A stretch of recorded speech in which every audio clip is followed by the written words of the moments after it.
యేసుని రాజుగా కాకుండా, యేసునికి అధికారం ఇవ్వకుండా కొంతమంది సొంత ఆధిపత్యాలు చేస్తూ ఉంటారు జీవితం విషయంలో. తమను తామే రూలింగ్ చేసుకుంటూ ఉంటారు, తమకు ఇష్టం వచ్చినట్టుగా తాము ఉంటారు. అలా ఉండటం వల్ల వాళ్లకు నష్టము తప్ప ఎటువంటి లాభము లేదు.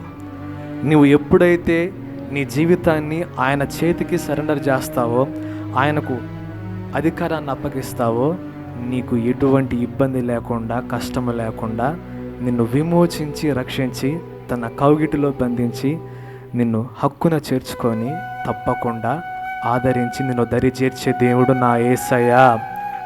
మరి నీ అధికారాన్ని ఎవరికి ఇస్తున్నావు? సాతాను చేతికి అప్పచెప్పావా? లేకపోతే నీకు నువ్వే డిసైడ్ చేసుకుంటున్నావా నీ చిత్తాన్ని?